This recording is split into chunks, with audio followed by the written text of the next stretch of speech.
Welcome to VST news. నేను మహాలక్ష్మి. ప్రధాని నరేంద్ర మోడీ జన్మదినం సందర్భంగా దేశవ్యాప్తంగా జరుగుతున్న స్వచ్ఛ భారత్ కార్యక్రమంలో విశాఖ సాగర్ నగర్లో బీచ్ క్లీనింగ్ కార్యక్రమం జరిగింది. ఈ కార్యక్రమంలో ఎమ్మెల్యే గంటా శ్రీనివాసరావు పాల్గొన్నారు.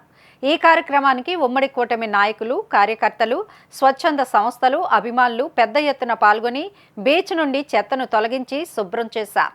ఈ సందర్భంగా గంటా మీడియాతో ముచ్చటిస్తూ భారతదేశ కీర్తి ప్రతిష్టలు దేశ నలుమూలలా తెలిసేలా చేసింది నరేంద్ర మోదీ అన్నారు.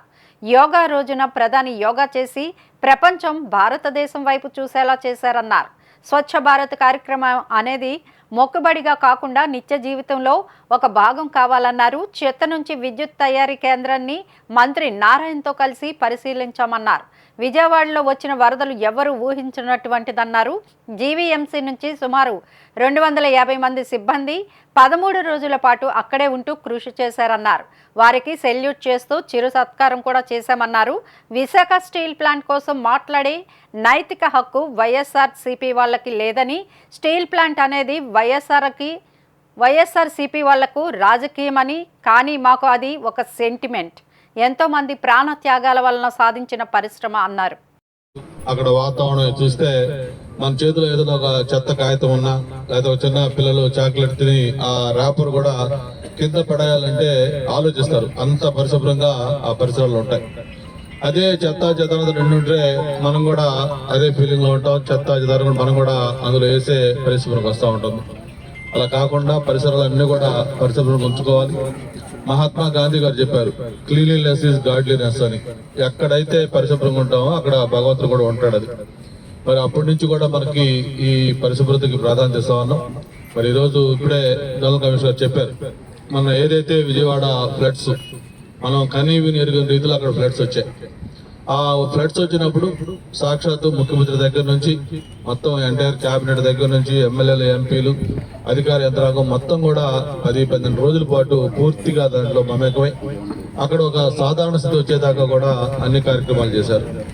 అయితే ఇందులో ప్రధాన భూమిక పోషించింది ముఖ్యమంత్రి, ఇతర నాయకులు ఉన్నప్పుడు కూడా ఎవరైతే ఇప్పుడే చెప్పారో కమిషనర్ గారు, 250 మంది పారిశుద్ధ్య సిబ్బంది ఇక్కడి నుంచి విజయవాడ ప్రత్యేకంగా వెళ్ళి అందులో పాలు పంచుకున్న మీరు రియల్ హీరోస్.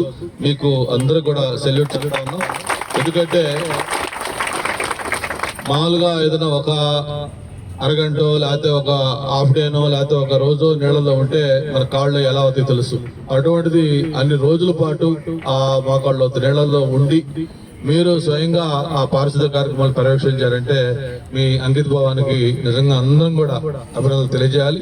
ఈ రోజు మేము మీకు చేసే చిన్న ఏదో కాంప్లిమెంట్ అనేది ఒక చిన్న టోకన్ మాత్రమే, కానీ అది మీరు చేసిన సహాయం, మీరు చేసిన హెల్ప్ మాత్రం ప్రజలు జీవితాంతం గుర్తుంచుకుంటారు. అందులో పార్టిసిపేట్ చేసిన ప్రతి ఒక్కరికి కూడా పేరు పేరున అభినందనలు తెలియజేసుకుంటూ మరి ఈ రోజు స్టార్ట్ అయ్యి మొత్తం ఈ కార్యక్రమాన్ని మనం కొన్ని రోజుల పాటు చేసుకుంటా ఉన్నాం.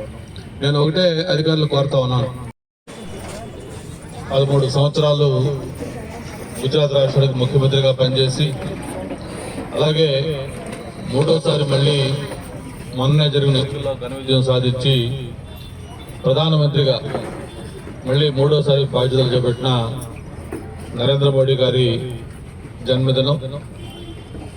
మరి మనందరూ కూడా తెలుసు, భారతదేశానికి స్వాతంత్రం వచ్చిన తర్వాత ఎంతోమంది ప్రధానమంత్రులు ఉన్నప్పుడు కూడా మరి ప్రత్యేకంగా భారతదేశ ప్రతిష్టని మన దేశ విదేశాల్లో కూడా ఎంతో ఇనుముడింపు చేసిన గొప్ప వ్యక్తి నరేంద్ర మోడీ గారు. ఒకప్పుడు భారతదేశం అంటే అందరికీ చాలా ఈజీ అభిప్రాయం ఉండేది. అటువంటిది ఈరోజు అగ్రరాజ్యాల సరసన భారతదేశం నిలబెట్టిన ఘనత నరేంద్ర మోడీ గారి దక్కుతుంది. అటువంటి నరేంద్ర మోడీ గారి జన్మదిన సందర్భంగా ఏదైతే ఆయన ఫ్లాగ్షిప్ ప్రోగ్రామ్స్ కొన్ని ఉన్నాయి, ఆయన ప్రధానమంత్రిగా ఉన్నప్పుడే ఈ యోగా ప్రపంచ దేశాలకు యోగాని మొత్తం కూడా పరిచయం చేయటం, జూన్ 21న ఇంటర్నేషనల్ యోగా డే పేరుతోటి ప్రపంచంలో అన్ని దేశాలు దాదాపు యోగా చేసే విధంగా ఈరోజు దానికి ఒక ప్రాచుర్యం తేవటం. అలాగే రెండోది ఈ స్వచ్ఛ భారత్, ఏదైతే స్వచ్ఛ భారత్ ఉందో దీనికి కూడా ఈరోజు ఆయన ఒక బ్రాండ్ అంబాసిడర్గా ఉండి మరి ఏదో ఒక రోజు లేదా ఒక వారం, ఒక 10 రోజుల కాకుండా ఈ కార్యక్రమం అనేది నిత్య జీవితంలో ఒక భాగం లాగా అంటే మనందరి దైనందిన కార్యక్రమాల్లో కూడా ప్రతిరోజు గుర్తొచ్చే విధంగా, ఎందుకంటే మనం పరిశుభ్రంగా ఉంచుకోవాలి పరిసరాలని, అప్పుడే మనం అనుకున్న లక్ష్యం సాధిస్తామని చెప్పి అందరికీ అర్థమయ్యే రీతిలో దాన్ని ప్రాచుర్యం కల్పించి ఈరోజు మన దైనందిన జీవితంలో ఒక భాగంగా చేసిన ఘనత కూడా నరేంద్ర మోడీ గారు దక్కుతూ ఉంటుంది. మనం చూస్తూ ఉంటాం ఎక్కడికన్నా కొన్ని నిరంతర వార్తా స్రవంతి కోసం వీక్షిస్తూనే ఉండండి మీ మా VST news. Please like, share and subscribe our channel.